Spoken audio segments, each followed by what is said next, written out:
नमस्कार दोस्तों, मैं सुनीता कथा मंथन में आप सबका स्वागत करती हूँ। कथा मंथन में आज सुनिए एक छोटी कहानी फाका, जिसके लेखक हैं हरि भटनागर। बीच सड़क पर वह आदमी गिरा और जैसा कि होता है जिस गति से कोई गिरता है, यदि कोई खास चोट नहीं आती तो उसी गति से वह उठ भी खड़ा होता है। और वह आदमी भी चटपट उठ खड़ा हुआ। उसके चेहरे पर शर्म जैसा कोई भाव न था। उसने साइकिल उठाई और बिना इधर उधर ताके हैंडल को पकड़े धकाता आगे बढ़ा। जब वह आदमी गिरा था उस वक्त मैं अपने ड्राइंग रूम में बैठा सिगरेट पी रहा था और सोच रहा था कि कालीन पुराना हो गया है, क्यों न इसे खारिज कर दिया जाए और खूबसूरत सा नया कालीन बिछाया जाए। बस किसी के साइकिल से गिरने की आवाज आई। वैसे जो आदमी गिरा था मामूली तौर से गिरता नहीं, वह तो बेचारा हैंडल पर झुका, पैडल पर पैर मारता आराम से जा रहा था। उसे क्या पता था कि उसकी साइकिल के आगे सुअरिया आ जाएगी, औचक, और उसे पटकनी दे जाएगी। लेकिन गनीमत समझो कि उसे चोट नहीं लगी और वह मुस्कुराता साइकिल बढ़ाता निकला। साइकिल पर बैठा नहीं, गली तक वह पैदल ही गया और ओझल हो गया। मैंने दूसरी सिगरेट निकाली और कालीन के बारे में फिर सोच में डूब गया कि सुअरों के चीखने की आवाज से ध्यान भंग हुआ। चीख इस कदर थी जैसे कोई हादसा हो गया हो। मैं जाली वाला दरवाजा ठेलता बाहर आ खड़ा हुआ। देखा तो बीच सड़क पर आटा फैला था, जिसे हड़प लेने के लिए सुअरों में मारामारी मची थी। जाहिर था कि आटा उस आदमी का था जो साइकिल के कैरियर में फंसा था। उसके गिरते ही वह भी गिर पड़ा था, लेकिन आदमी की निगाह आटे के पूड़े पर क्यों नहीं गई। खैर, आटे का तो अब नामो निशान न था। सुअर पन्नी तक चढ़ कर गए थे। बावजूद उसके गुर्राते हड़बड़ाते हुए बेचैन से इधर उधर थूथन मार रहे थे, जैसे कहीं ना कहीं आटा हो और उनकी नजर से रह गया हो। थोड़ी देर बाद ही सड़क सुनसान हो गई। सुअरों का कहीं पता भी नहीं लगा कि कहाँ बिला गए। मैं बाहर सीढ़ियों पर बैठा सिगरेट के धुएं उड़ा रहा था कि वह आदमी गली में नमूदार हुआ, जो कुछ देर पहले बीच सड़क पर साइकिल से गिरा था। दोनों हाथों से साइकिल ठेलता वह इधर उधर गौर से ताकता आ रहा था, जैसे किसी गुमी चीज को ढूंढ रहा हो। डुगरता हुआ वह उस मुकाम तक आ गया जहां थोड़ी देर पहले गिरा था। जब मैंने उसे गौर से देखा, बिखरे बालों का वह एक मजदूर जैसा था। बाल उखड़े थे और उलझे हुए, रूखे। लगता था महीनों से उन पर पानी ना पड़ा हो। शरीर पर उसके एक लंबा सा कुर्ता था जिसमें बटन नहीं थे, जिससे कि उसकी छाती के काले काले बाल झांक रहे थे। वह पैंट पहने था जो निहायत ही गंदा था। पैर में प्लास्टिक के काले जूते, कपड़ों पर चूने मिट्टी के धब्बे, जिनसे यह अंदाजा लगता था कि वह पुताई करने वाला मजदूर है।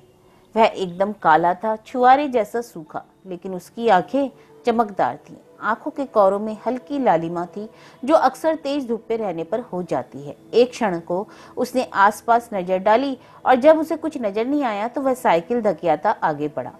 आगे बढ़ते बढ़ते उसकी आंखें कुछ ढूंढ रही थी। जाहिर था वह पुड़ा हेर रहा था जिसमें आटा था। गली के दूसरे मुहाने पर खड़ा हो गया। साइकिल उसके पेट से टिकी थी। जेब से उसने बीड़ी निकाली, उसे हथेली पर कुछ देर रगड़ता रहा। फिर उसने माचिस निकाली। उसके होंठ बुदबुदा रहे थे, सिर हिल रहा था। लगता था जैसे अपने से कह रहा हो कि पुड़ा गया तो गया कहाँ। यकायक उसने तीली जलाई और पंजों से हवा को रोककर बीड़ी सुलगाने लगा। सिर हिलाते संभवतः इस वक्त भी वह वही वाक्य दोहरा रहा था कि पुड़ा गया तो गया कहाँ। जैसे ही मैं एक क्षण के लिए अंदर गया और वापस लौटा, वह आदमी नदारद था। मैंने सिगरेट का आखिरी कश खींचा कि गली के दूसरे छोर पर वह आदमी फिर दिखा, साइकिल चलाता हुआ। इस बार उसके साथ उसका 7-8 साल का लड़का था, जो संभवतः पूड़े की खोज में उसकी मदद के लिए आया था। गली के मुहाने पर वह आदमी खड़ा था।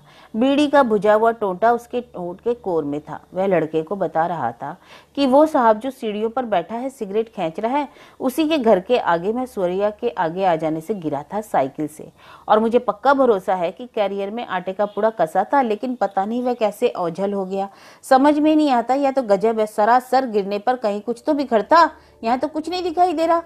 आंखें चमकाता दूर की कौड़ी लाता सा लड़का बोला, साहब तो नहीं मार ले गया। आदमी मुस्कुराया लड़के की होशियारी पर बोला कुछ नहीं। लड़का बाप की आंखों में झांकता बोला, आज तूने ताड़ी तो नहीं खींची है कि नशे की में गफलत हो जाए। बाप अफसोस में ताड़ी के नशे के से अंदाज में झूमता हुआ साइकिल की सीट पर हाथ मारता बोला, लाख ताड़ी खींचे हैं, कभी कोई सामान आज तक गिराया है। इसी बीच आदमी की घरवाली भी आ गई थी, दुबली पतली सुक्कड़ सी, हवाई चप्पल पहने, पीले पीले निचड़े से पैरों में चांदी के लच्छे थे। तीनों गली के मुहाने पर खड़े बतिया रहे थे। कोई कुछ अटकलें भिड़ाता तो कोई कुछ। जाहिर था तीनों कूड़े के लेकर चिंतित थे और परेशान। तीनों गली के इस छोर से उस छोर तक चौकन्नी निगाहों से ताकते हुए चहलकदमी करते रहे। आदमी बीच बीच में रुककर अपने गिरने की जगह भी बताता जाता और सिर ढूंढता रह जाता। इन तीनों की हरकत मैं काफी देर से देख रहा था और सोच रहा था कि बेचारे कितने परेशान हैं। मैं यह भी सोच रहा था कि ना आदमी ने और ना ही औरत बच्चे ने मुझसे कोई पूछताछ की। मेरे लिए यह एक हैरानी की बात थी। अगर वे मुझसे पूछते तो मैं साफ बता देता।